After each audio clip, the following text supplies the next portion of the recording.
दंसनिमग्गं बोचामि जहाँ कमं समासेन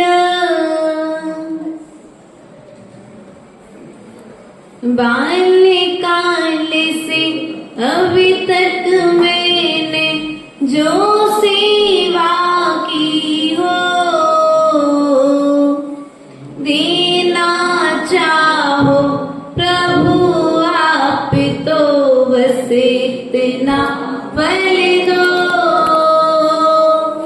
श्वास श्वास अंतिम श्वासों में नमोकारी भर दो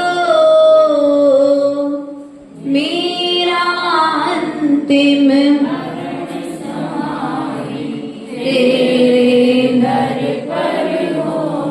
बोले देवादिदेव आदिनाथ भगवान की जय। देवादिदेव मूलाय चिंतामणि पार्श्वनाथ भगवान की जय। परम पूज्य आचार्य भगवंत कुंद कुंद स्वामी की जय। आचार्य भगवंत विराग सागर जी महाराज जी की जय। आचार्य गुरुवर एक्सपर्ट विभव सागर जी महाराज जी की जय। द्वादशांग जिनवाणी माता की जय। माता जी की जय। संघ की जय। प्रिय आत्मन, द्वादशांग मां जिनवाणी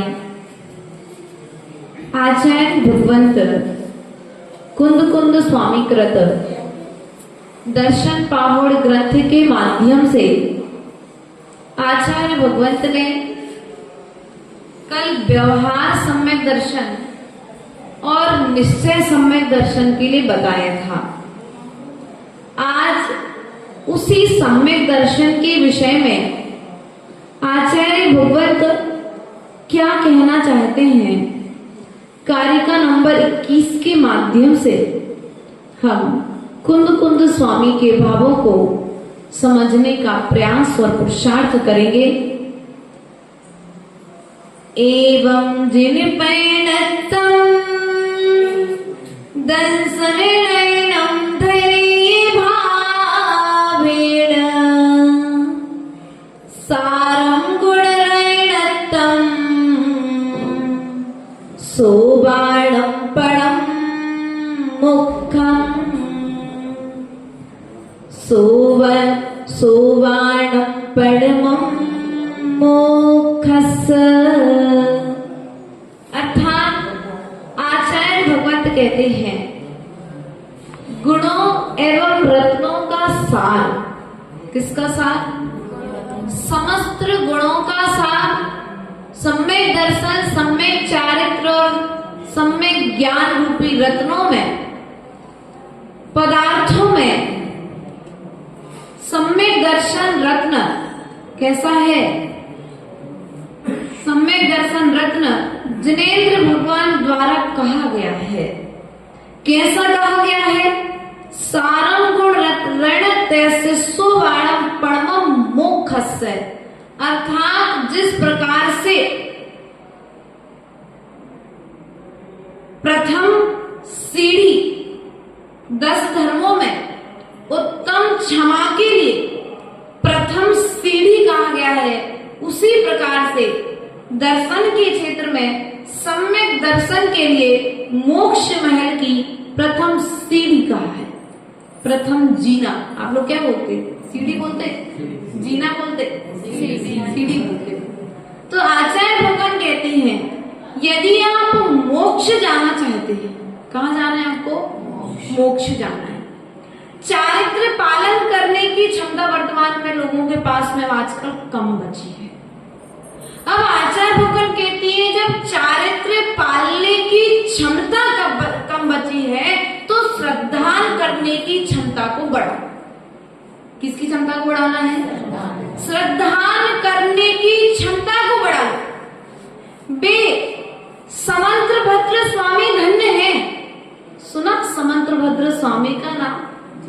नयाचार्य रत्नकर्ण श्रावकाचार्य के लेखक, न्याय के क्षेत्र में जिनके नमस्कार को एक पाषाण नहीं झेल पाया, चंदापुर भगवान प्रकट। इतना प्रभाव था मुनि पद छोड़ने के बाद में भी श्रद्धा है। किसका प्रभाव था ये? पत्थर में से, उस पिंडी से भगवान चंदा प्रभु प्रकट हो गए। ये चारित्र नहीं था उस समय, तो वे चारित्र को छोड़ चुके थे, लेकिन उन्होंने सम्यक दर्शन को, श्रद्धान को नहीं छोड़ा था। भले ही उनके अंगों पर, उनके शरीर पर वस्त्र थे, लेकिन श्रद्धा से तो वे अंदर से निर्वस्त्र ही थे। कुछ उन्हें बीमारी हो गई, भस्मक व्याधि। कौन सी बीमारी हुई? भस्मक व्याधि हो गई। अब भस्मक व्याधि का उपाय मुनि मुद्रा में नहीं हो सकता, तो गुरु ने आज्ञा दे दी कि जाओ समंत्रभद्र, तुम इस देश को छोड़ करके दूसरे देश में निवास करना। यह व्याधि तुम्हारी कुछ समय के पश्चात स्वतः ही शांत हो जाएगी। लेकिन वेदना बहुत थी, भूख की वेदना। और बढ़ते बढ़ते ये बनारस के पास किसी एक मंदिर में पहुंचे, और उस मंदिर में पहुंच करके ये उस मंदिर, अपने भूख को शांत करने के लिए उस मंदिर में जो प्रसाद चढ़ाया जाता था, उस प्रसाद का भक्षण करने लगे। तो कुछ इनकी भूख शांत होने लगी। अब वर्तमान में यदि ऐसी घटना हो जाए, किसी को कोई ऐसा असाध्य रोग हो जाए, तो हम क्या कहेंगे? बोलो तो, साधु काय को बने थे भैया? नहीं। जब समंत्रभद्र स्वामी के लिए भस्मक व्याधि हुई, तो उनके गुरु ने उन्हें आज्ञा देकर के क्या किया? उस भस्मक व्याधि का समाधान कराया, और समाधान करने के पश्चात में पुनः जाकर के उन्होंने मुनि दीक्षा ग्रहण। अब मुनि दीक्षा छोड़ने के बाद क्या मुनि बन सकते हैं? तो समंत्रभद्र स्वामी का चरित्र पढ़ लो, बन सकते हैं। लेकिन शिथिलाचार पूर्वक छूटा है तो बात अलग है। लेकिन गुरु आज्ञा पूर्वक कोई रोग बीमारी के कारण तुम्हारे लिए उस पद को छोड़ना पड़ा है, तो उसमें दोष। यदि तुम शिथिलाचारी के कारण यदि मुनि पद, आरिका पद, त्यागी व्रती पद को छोड़ते हो, तो वो व्यक्ति आहार देने का भी पात्र नहीं है। इसलिए प्रिय बंधुओं, जीवन में परेशानियां कितनी भी आ जाए, क्या जीवन में परेशानियां कितनी भी आ जाए, लेकिन श्रद्धा को मत छोड़ना। किसको नहीं छोड़ना है? श्रद्धा को मत छोड़ना।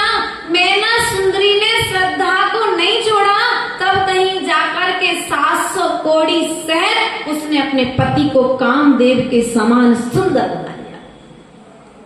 सुनी मैना सुंदरी की कहानी?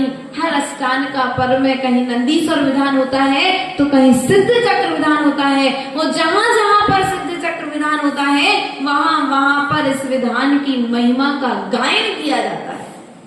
उस मैना सुंदरी के श्रद्धान की महिमा का बखान किया जाता है। प्रिय बंधुओं, वह मैना सुंदरी, सब तो मैना सुंदरी के पिता के लिए दोष दे रहे थे, लेकिन मैना सुंदरी ने अपने पिता को दोष, हाँ, मैना सुंदरी ने अपने पिता को दोष नहीं दिया। मैना सुंदरी ने अपने पिता से यही कहा कि कोई बात नहीं, आपने मेरे कर्म के उदय से आपको ऐसा पति देने के भाव हुए हैं, लेकिन जो पति आपने दिया है, यह पति भी एक दिन पुण्य के प्रभाव से कामदेव के समान सुंदर हो जाएगा। और वही हुआ। कैसे हुआ? धर्म के प्रभाव से कुष्ठ रोगी भी जब कामदेव के समान हो सकता है, सुंदर हो सकता है, तो फिर हम क्यों नहीं हो सकते? उस गंधोदक को श्रद्धा के साथ लगाया मैना सुंदरी ने। हमारी श्रद्धा, हम गंधोदक को गंधोदक नहीं मानते, हम उस गंधोदक को सामान्य तरीके से भगवान के चरणों से निकला हुआ है सो मात्र मस्तिष्क पर लगाना चाहिए। यह सब लोग लगा रहे हैं इसलिए हम लगाते आ रहे हैं, लेकिन क्यों लगाना चाहिए, उसके लगाने से क्या होता है, हम आपसे कहना चाहेंगे। जितनी श्रद्धा के साथ मैना सुंदरी ने गंधोदक लगाया था, जितनी श्रद्धा के साथ मुनि के चरणोदक को जटायु पक्षी ने लगाया था, उतनी श्रद्धा के साथ यदि गुरु के चरणोदक को और प्रभु के गंधोदक को यदि आप लगाने लग जाओ तो आप जन्म जरा रूपी रोगों से छूट जाओ। हम रोगों से ग्रसित हैं, हमारा शरीर का रोग नहीं मिट रहा है। क्या संसार एक रोग तो है ही, लेकिन हमारा शरीर के रोग का निवारण नहीं हो रहा है क्योंकि हमारे भीतर में अभी श्रद्धा नहीं है। जितनी श्रद्धा उस नाग नागिन के जोड़े को थी, उतनी श्रद्धा हम श्रावकों को नहीं है। क्यों भैया, सही कहा? जितनी श्रद्धा के साथ उस नाग नागिन के जोड़े ने पास कुमार के मुख से नमोकार मंत्र सुना था, यदि उतनी श्रद्धा के साथ में हम नमोकार मंत्र पढ़ लें तो हमारे काम सिद्ध हो जाएंगे। हमारे लिए कोई बीमारियां नहीं आएंगी, कोई परेशानियां नहीं आएंगी। महामंत्र, मंत्रों का राजा महामंत्र, लेकिन हमारी श्रद्धा, यहाँ श्रद्धान की बात चल रही है। इसलिए हम आपको कहना चाहेंगे, संसारी हो, संसार में रहकर के चारित्र को सम्यक नहीं बना पा रहे हो तो कम से कम अपनी श्रद्धा को तो सम्यक बना लो। डॉक्टर के पास जाते हो, जाते कि नहीं जाते? वैद्य के पास में भी जाते हो, कोई डॉक्टर के पास में भी जाता है, लेकिन डॉक्टर के पास जाओ और डॉक्टर की दवाई पर आपको विश्वास नहीं हो भैया, वैद्य के पास जाओ और वैद्य की दवाई पर आपको विश्वास नहीं है तो वो दवाई क्या असर करेगी? अब भगवान के पास में आओ, सुबह से लेकर के शाम तक तुम नमस्कार करो, पूजा करो, पाठ करो, आरती करो, विधान करो, सब कुछ कर लो, लेकिन यदि भगवान के ऊपर में विश्वास नहीं है तो तुम्हारे कोई भी काम होने वाले नहीं। समंत्र भद्र स्वामी ने पाषाण में से प्रतिमा प्रकट कर दी और हम और जो पाषाण के भगवान उन्हें परमात्मा रूप में देख नहीं पाते हैं। किसी को काले दिखते हैं तो किसी को गोरे दिखते हैं, किसी को चांदी की बेदी दिखती है तो किसी को उस बेदी में लगा हुआ सोना दिखता है, किसी को छत्र चौर दिखते हैं, किसी को अष्टप्रातिहार दिखते हैं, लेकिन भगवान को बोलो तो मंदिर में आने के बाद में भी जब घर से चलते हो तो ये निर्णय करके चलो कि मैं मंदिर में क्यों जा रहा हूँ, मैं मंदिर किस लिए जा रहा हूँ, मेरे मंदिर जाने का उद्देश्य क्या है। यदि मंदिर में आने के बाद में भी बाहर की चर्चाएं की, भगवान को जितनी श्रद्धा के साथ में निहारना चाहिए था उतनी श्रद्धा के साथ यदि नहीं निहार पाए तो मंदिर में आना भी तुम्हारा बेकार हो जाएगा कि नहीं हो जाएगा। दो छोटे से बच्चों की कहानी सुनने में आती है कि दो बालक, दोनों भाई, अब भोजन की व्यवस्था भी करना है और धर्म भी करना है, तो दोनों बच्चों के बीच में बात हुई, एक काम करो भाई, एक हफ्ते का राशन पानी मैं कमा करके लाऊंगा, एक हफ्ते तुम धर्म करना। क्या करना? एक भाई लकड़ी काटने जाता था, भोजन वगैरह के लिए लकड़ हारा था, तो क्या करता था? लकड़ी काटने जाता था, वो जंगल में लकड़ी काट रहा है। क्या कर रहा है? लकड़ी काट रहा है और लकड़ी काटते काटते विचार कर रहा है, काश यदि मैं मंदिर में होता तो जिनेंद्र भगवान का अभिषेक करता। और एक भाई जो मंदिर में है कुएं से पानी खींच रहा है, पानी को छान रहा है, गर्म कर रहा है, कलश को उठा करके प्रभु के मस्तिष्क से ढाल रहा है, पूजन की थाल लगा करके पूजन कर रहा है, लेकिन फिर भी भीतर में भाव क्या चल रहे हैं। यदि वे जंगल में होता तो नाना तरह के फल खाता, बढ़िया लकड़ी काटता, कहाँ यहाँ अभिषेक पूजन में फंस गया। दोनों के भावों में एक मंदिर में होते हुए भी जंगल में है और एक जंगल में होते हुए भी कुछ उन दोनों बच्चों की तरह हमारी भी स्थिति।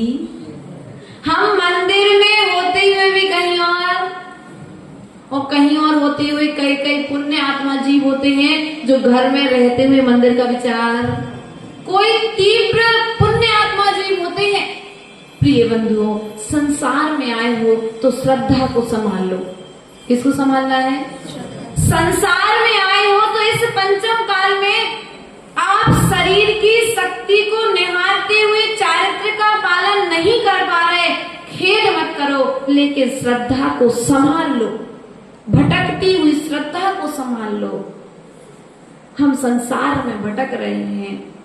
वे आर्यनंदी आचार्य धन्य हैं। कौन? जीवनधर कुमार के गुरु। कौन? जीवनधर कुमार के गुरु आर्यनंदी, जिन्होंने जीवनधर के लिए समस्त प्रकार की विद्याएं प्रदान की। उन्हें भस्मक व्याधि हो गया।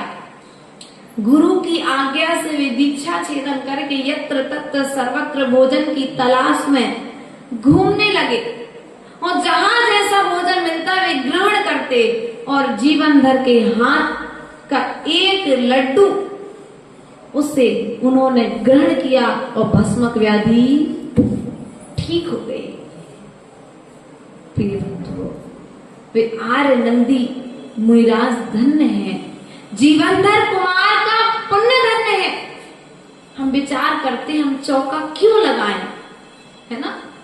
हो सकता है कि जिस प्रकार से आर्यनंदी आचार्य की भस्मक व्याधि जीवनधर कुमार के हाथ से भोजन ग्रहण करने पर शांत हो गई, हो सकता है तुम्हारा पुण्य हो कि कोई साधु यदि बीमार है और तुम्हारे हाथ का आहार करने से वो ठीक हो जाए। आज पंचम काल में भी ऐसे श्रावक हैं। आज पंचम काल में भी ऐसे श्रावक हैं। आप पहुंचो बागड़ की धरा बांसवाड़ा। बांसवाड़ा में वकील श्रीमान पंकज जी वकील, जो स्वयं गौशाला चलाते हैं, अपनी कमाई का 90% दान करते हैं। कितने परसेंट भैया पवन जी?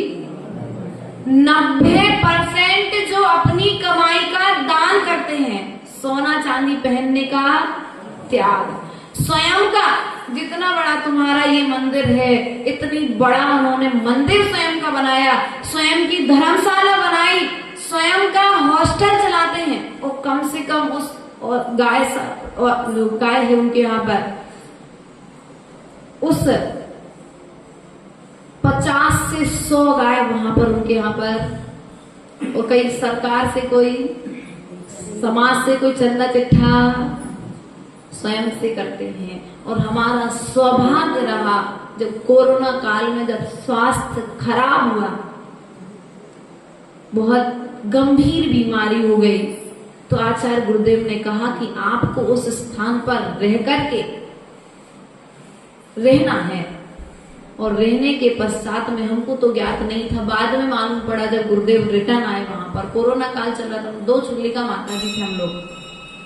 लगभग 64 दिन तक उन्होंने लगातार आहार कराया। उसका प्रभाव हुआ ये हुआ कि हमारी का दीक्षा लेने के लिए सक्षम हो पाए।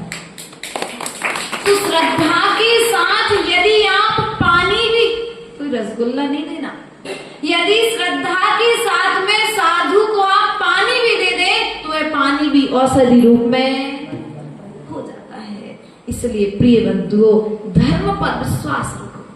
किस पर विश्वास रखो? अपने पुण्य की महिमा तो देखो भैया, तुम्हारे पुण्य की। धन्य हो सिवनी वालों, तुम्हारा पुण्य धन्य है कि एक ऐसे स्थान पर हो जहां पर एक छत के नीचे एक प्रांगण में कितने 19 जिनालय हैं और 19 जिनालयों में प्राचीन प्राचीन प्रतिमा दर्शन आपको रोज होते हैं, ऐसा लगता है जैसे कोई तीर्थ क्षेत्र में आकर के बैठ गए। उसके बाद में भी हम श्रद्धा के साथ नमस्कार। हम तिजारा जी जाते हैं, लोग कहाँ जाते हैं? तिजारा जी जाते हो दर्शन करने के लिए, कोई बात नहीं, तिजारा जी नहीं पहुंच पाओ, यहाँ पर बैठ कर के चंदा प्रभु को नमस्कार कर लेना।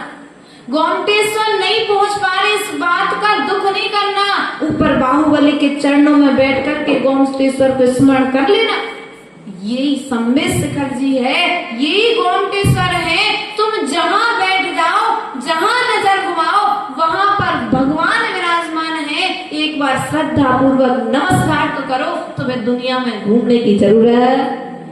लेकिन जितनी श्रद्धा के साथ हम सम्मेद शिखर के पारसनाथ को नमस्कार करते हैं, उतनी श्रद्धा के साथ अपने शिवनी के पारसनाथ को नमस्कार करते हो क्या? नहीं, कुछ लोग तो करते, कुछ लोग नहीं करते। देखो ईमानदारी, जिनवाणी खुली है, श्रद्धा के साथ नमस्कार करोगे तो जो पुण्य आपको सम्मेद शिखर जी में जाने से, वंदना करने से मिल रहा था, वह पुण्य आपको शिवनी के पारसनाथ के दर्शन करने से मिलेगा कि नहीं मिलेगा?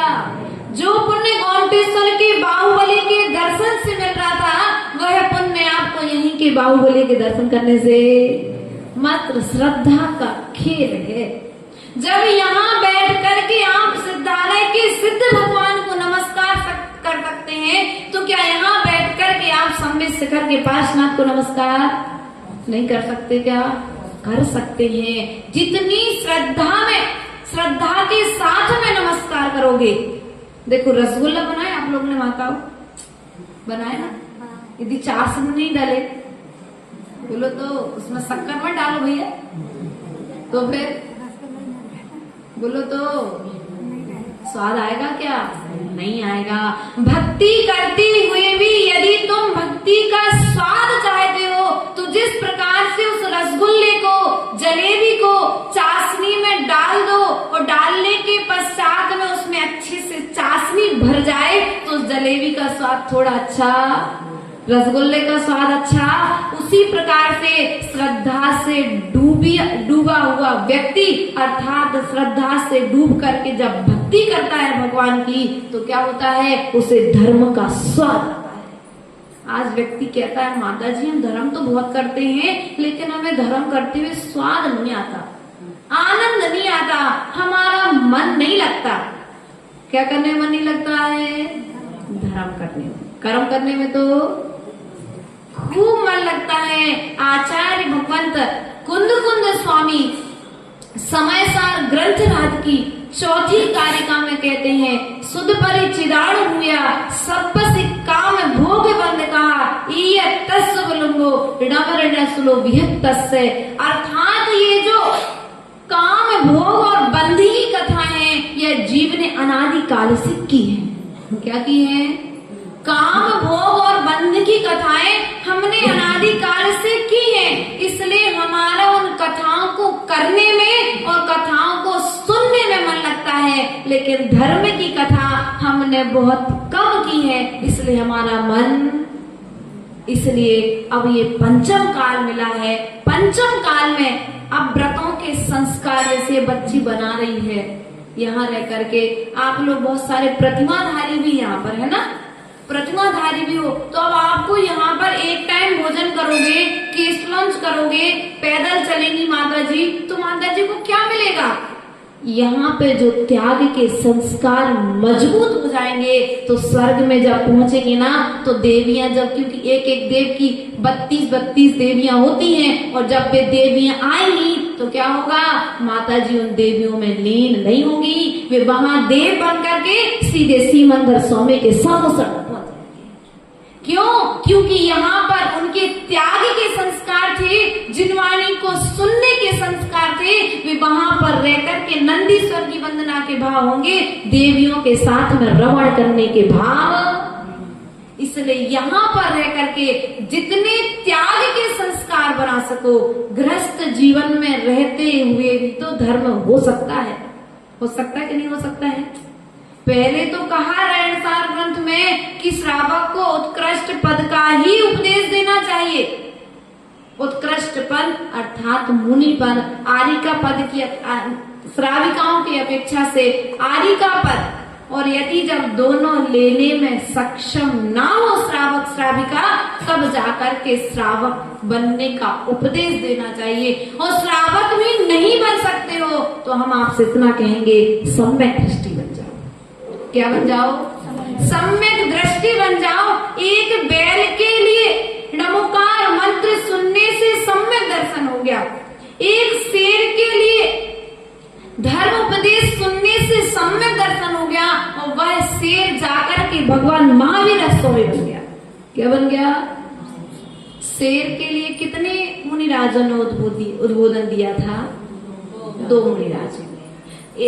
एक शेर के लिए 2 मुनिराजों ने उद्बोधन दिया, और वह शेर जाकर के भविष्य में भगवान महावीर स्वामी बन गया। एक गजराज के लिए मुनिराज का उपदेश मिला तो वह गजराज जाकर के पार्श्वनाथ बन गया। तो हम तो मनुष्य हैं। जब त्रयंश गति के जीव श्रद्धा के साथ में जिनवाणी को सुनते हैं, स्वाध्याय को सुनते हैं, तो उसके संस्कार से जब वे स्वर्ग को प्राप्त कर लेते हैं, तो क्या हम मनुष्य श्रद्धा के साथ जिनवाणी को सुन करके क्या हम भगवान नहीं बनेंगे? निश्चित ही बनेंगे। श्रद्धा के साथ सुन लो। क्या कर लो? श्रद्धा के साथ मात्र श्रद्धा कर लो। हमारी श्रद्धा भटक रही है मात्र धर्म के ऊपर से, कर्म के ऊपर से नहीं भटक रही। भटक रही क्या? जो काम आज करते आए हो उन कामों के प्रति श्रद्धा। धर्म करने से यदि तुम्हारे कोई कार्य की सिद्धि नहीं हुई तो क्या हुआ? धर्म अच्छा नहीं है। तुम्हारा पुण्य तो देखो कि वो 4 पुजारी सुबह 5 बजे से पानी भरते हैं। किसके लिए? किसके लिए? तुम्हारे लिए। थाली लगाते हैं तुम्हारे लिए। अभिषेक का जल तैयार करते हैं तुम्हारे लिए। लेकिन जो तैयारी करते हैं वे स्वयं नहीं कर पाते। पुण्य और पाप यहीं पर चटाई बिछाकर चला गया माली। किसके लिए? लेकिन बैठा स्वयं चाहता तो बैठ सकता था। यही पुण्य पाप। तुम्हारा पुण्य तो देखो कि तुमने धर्म करने का भाव बनाया तो व्यक्ति तुम्हारी सेवा करने में हाजिर है, और जब तुम आचरण करने का भाव बनाओगे तो स्वर्ग के देवता तुम्हारी सेवा में हाजिर हो जाएंगे। आचार्य गुरुदेव विभव सागर जी महाराज के गृहस्थ जीवन के पिता श्री लक्ष्मी चंद जी, जिन्होंने 2020 में 23 फरवरी को आचार्य गुरुदेव के कर कमलों से क्षुल्लक दीक्षा ग्रहण की उदयपुर राजस्थान में, और अंतिम समय में अभी 30 मई को उनकी समाधि मुनि पद को प्राप्त करके हो गई। उनका पुण्य तो देखो उस जीव का कि अभी इसी साल 2023 का चातुर्मास उन्होंने गुरु आज्ञा से संगस्थ मुनिराज के साथ में किया। 2 साल से लगभग वो अलग थे, लेकिन आचार्य गुरुदेव का मन और उनका मन हुआ कि बहुत समय हो गया गुरुवर के दर्शन नहीं किए, और वे जनवरी में ही गुरु चरणों में आए और मई में उनकी समाधि।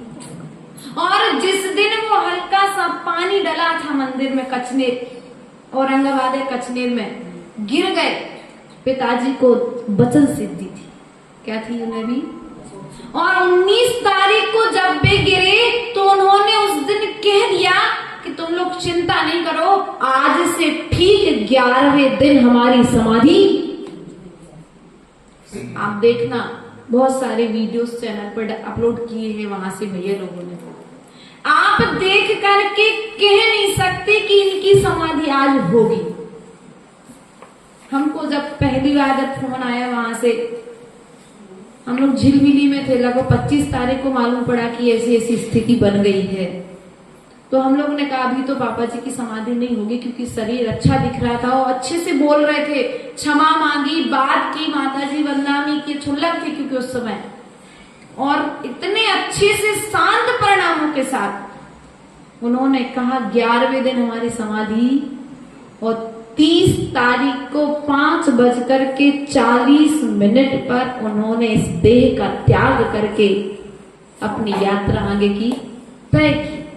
प्रिय बंधुओं, ध्यान रखना, जीवन का अंतिम लक्ष्य समाधि है, तो समाधि करना है तो प्रतिपल समता।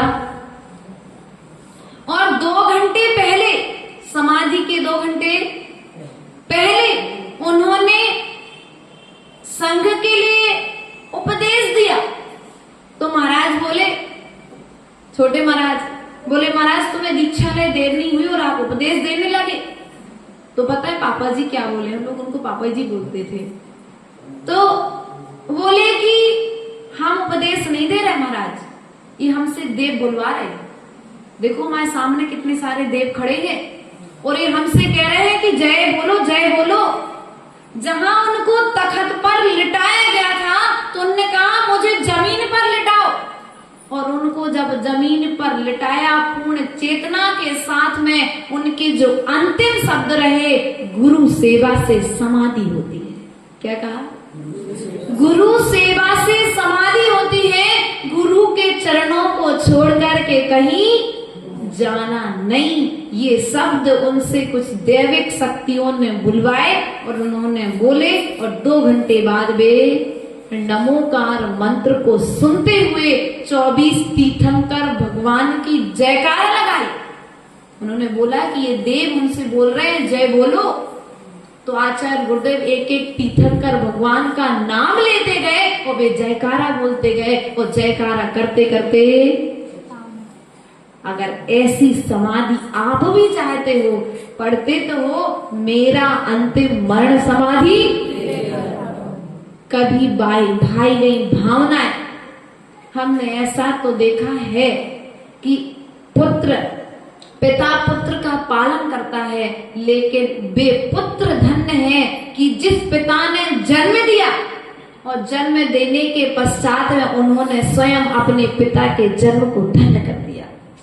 माता की दीक्षा, आर्य का दीक्षा होकर के समाधि हुई, और पिता की भी मुनि बनकर के समाधि संलेखना को उन्होंने प्राप्त किया। ऐसे मुनि सिद्ध सागर जी महाराज के चरणों में भी हम बारंबार नमस्कार करते हैं, उनकी श्रद्धा को नमस्कार करते हैं। गुरु के प्रति जो उनका भक्ति भाव रहा, उनकी एक आदत थी, वे हमेशा कहते थे, माता जी हमारे निमित्त से कोई परेशान नहीं हुआ। बुंदेलखंडी थे, हमको को परेशान कर वो नहीं चाहा। अच्छा, परेशान करना नहीं चाहते तो एक घटना याद आती उनकी। 2020 में पहला चातुर्मास था घाटोल में, घाटोल राजस्थान, बांसवाड़ा जिला में, और छुल्लक जी अनायास बोले कोरोना काल में सब्जियां नहीं मिल रही करके, तो उनके कान में बात पड़ गई। तो छुल्लक जी ने क्या किया, टमाटर खाना चालू कर दिए। क्या? दूध दलिया, चौके में सब सब्जियां हटा दे, मूंग की दाल और टमाटर के साथ भोजन करने लगे। ये बात किसी को मालूम नहीं। एक दिन संघ के 2 नंबर महाराज और छुल्लक जी के एक साथ में आहार हुए, तो छुल्लक जी ने बढ़िया सब अच्छा बना था, तो महाराज ने कहा आप क्यों नहीं ले रहे, गुरुदेव ने तो अभी आपको दीक्षा को 4 महीने हुए हैं और आप अभी से त्याग करोगे तो आगे कैसे चलेगा जीवन। तो उन्होंने 2 नंबर महाराज ने आकर के आचार्य से कह दिया कि आचार्य आज छुल्लक जी ने कोई भी सब्जियां ग्रहण नहीं की, मात्र टमाटर, दूध दलिया और रोटियों, मूंग की दाल, 4 चीजें लेकर के आए हैं भोजन में। तो आचार्य ने इडियपक प्रतिकरण उनसे पूछा कि छुल्लक जी ऐसा क्यों। तो बताया छुल्लक जी क्या बोले, बोले महाराज देखो श्रावक इतनी मेहनत करते हैं और सब्जियां बहुत महंगी चल रही है।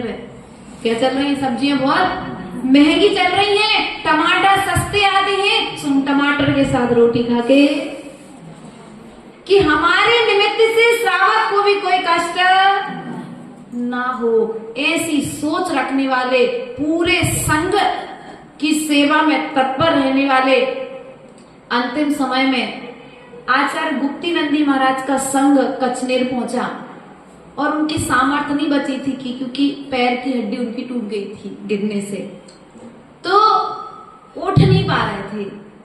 तो उन्होंने महाराज से कहा, महाराज हम आपके उठ के दर्शन नहीं कर पा रहे, एक काम करो ना, आप अपना पैर हमारे मस्तिष्क पर रखो। क्या उन्होंने पूरे मुनिराजों के, गुरु के और दूसरे संघ से आए हुए मुनिराजों के पैर चरणों को अपने मस्तिष्क पर रख करके वंदना की। ऐसे श्रद्धा से भरे हुए मुनिराज निश्चित ही उनकी है जो अंतिम समय की जो क्रियाएं देखने में आई, सुनने में आई, यह क्रियाएं यह बताती हैं कि वे नाम के सिद्ध थे, भविष्य में होने वाले वास्तव में सिद्ध आत्मा ही थे।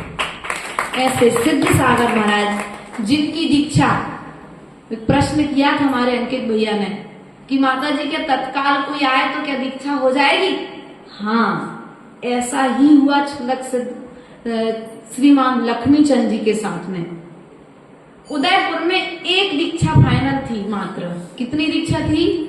एक दीक्षा फाइनल थी और हल्दी हो रही थी। हल्दी और मेहंदी का कार्यक्रम चल रहा था शाम के 7 साढ़े 7 लगभग बजे होंगे। और छुल्लक जी आचार्य गुरुदेव के पास आके बोले, महाराज देखो आपने इन छोटे छोटे मोड़ा मोड़ियों को सबको कल्याण तो कर दो, अब हमाओ कल्याण और कर दो। तो आचार्य से बोले, का करने बताओ, का चाहत तुम? बोले, अब हम घरे वापस नहीं जाए। क्या बोले? अब हम घर वापस नहीं जाएंगे। तो घर वापस नहीं जाएंगे तो संघ में ब्रह्मचारी बन के रहो। नहीं महाराज, तुम कल दीक्षा दे रहे हो, हमें भी दीक्षा। और शाम को आए और सुबह उनकी छुल्लक दीक्षा हो गई। ऐसे छुल्लक सिद्ध सागर जी महाराज जिस लक्ष्य के साथ उन्होंने पिच्छी कमंडल को धारण किया, साधना की, उस साधना का लक्ष्य समाधि उन्होंने प्राप्त कर ली। यदि सम्यक प्रकार से समाधि यदि हो जाए तो जीव अधिक से अधिक 3 भाव और अधिक से अधिक मध्यम की अपेक्षा से 8 या 9 भाव और जघन्य की अपेक्षा से कहा जाए तो 39 अर्थात 39 भाव में वह कहाँ चला जाता है? मोक्ष चला जाता है। ऐसे भाव की साधना करते हुए हमारे मुनि सिद्ध सागर महाराज ने अपने लक्ष्य को प्राप्त किया। हम उनके चरणों में बारंबार नमोस्तु निवेदन करते हैं और यही भावना करते हैं कि जिस श्रद्धा के साथ में आपने समाधि को साधा है, यदि श्रद्धा नहीं होती तो समाधि भी नहीं होती। क्या श्रद्धा नहीं होती तो समाधि भी नहीं होती। शरीर में तकलीफ थी, पैर की हड्डी टूट गई थी, डॉक्टर ने ऑपरेशन का बोला था, लेकिन अब गुरु ने कि उस समय क्या परिस्थितियां बनी तो उपचार किस रूप में हुआ, अपने जो मर्यादित रहा होगा वो कराया होगा गुरुदेव ने। लेकिन फिर भी वे क्या कहते थे, महाराज शरीर में तकलीफ है, आप संबोधन देते रहो, तुम्हारी तकलीफ भी शांत क्या हो जाएगी? संबोधन देते रहो गुरुदेव, आप हमें नमोकार मंत्र सुनाते रहो तो हमारी तकलीफ भी हमें कोई असर नहीं करेगी। अर्थात आपका संबोधन, यह जिनवाणी का उद्बोधन मुझे औषधि का कार्य कर रहा है। इसलिए प्रिय बंधु, कभी भी किसी के जीवन में किसी भी तरह की कोई भी तकलीफ बने तो जिनवाणी का आश्रय ले लो, आपका जीवन भी धन्य हो जाएगा। और मरण के समय सहारा लोगे तो आपका मरण भी धन्य हो जाएगा। इन्हीं भावनाओं के साथ में मुनि सिद्ध सागर जी के चरणों में बारंबार नमोस्तु निवेदित करते हुए, भगवान आपने अपने लक्ष्य को प्राप्त किया, हम भी नाम के सिद्ध को आपने धन्य किया, हम अपने नाम को भी सार्थक करते हुए समाधि को प्राप्त करें। इन्हीं भावनाओं के साथ बोले परम पूज्य आचार्य गुरुवर स्वामी विभू सागर जी महाराज जी की, अहिंसामय विश्व धर्म की।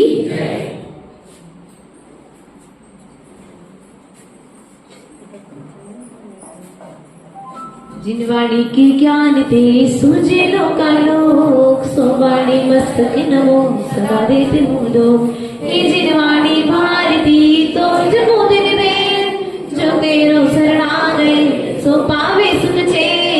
देव बजु अरिहंत को गुरु सेवा निर्व्रत, दया धर्म पालो सदा यही मोक्ष का पन। धर्म करत संसार सुख धर्म करत निर्वाण, धर्म पंथ साधे बिना नर तेरी अंत समान। ओम भ्रू और जिन्म कोद्भव सति देवी प्रथमानि करणानि चरणानि द्रव्यानि किंपिन मार्गनि पामति।